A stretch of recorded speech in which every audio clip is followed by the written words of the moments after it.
Anybody can dance যে ফিল্মটা মানে ABCD প্রভুদেবার যে ফিল্মটা, সেই ফিল্মে কিন্তু প্রভুদেবা আমাদেরকে অনেকটাই ভালো একটা শিক্ষা দিয়েছে। যে সেই ফিল্মে কিন্তু প্রভুদেবা একটি ডান্স স্টেপের দ্বারাতে আমাদেরকে একটা শিক্ষা দিয়েছে।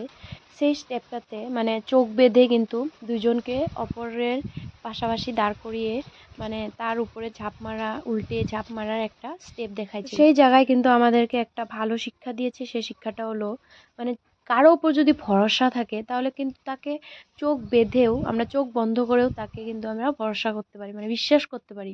আবার যার উপর ভরসা না থাকে তার উপর কিন্তু আমরা চোখ খোলা রেখেও কিন্তু তার উপর কোনো বিশ্বাস আমাদের আসে না। আবারও আমার লাইফে মানে আমার কলেজ যখন যেতাম, যখন কলেজে পড়তাম, তখন একটা শিক্ষা আমি আমাদের স্যারের থেকে পেয়েছিলাম। সেই শিক্ষাটা হলো মানে আমি তো কমার্স নিয়ে পড়তাম, আমাদের কমার্সে একটা স্যার ছিল পাইনর কলেজে আর কি, অসীম স্যার।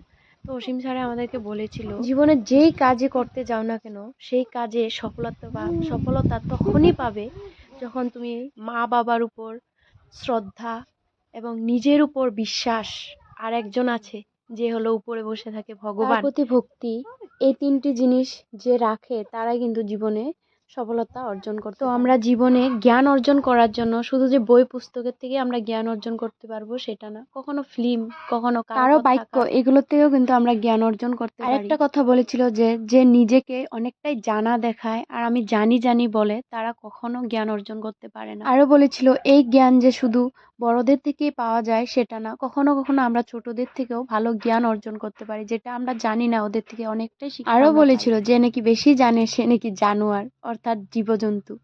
তো বন্ধুরা, এই কথাগুলো আজকে অনেকটাই স্যারের এই কথাগুলো মনে পড়ে গেল, তাই তোমাদের সাথে অল্প শেয়ার করলাম। কেমন লাগে এই কথাগুলো কমেন্টে একটু বলো।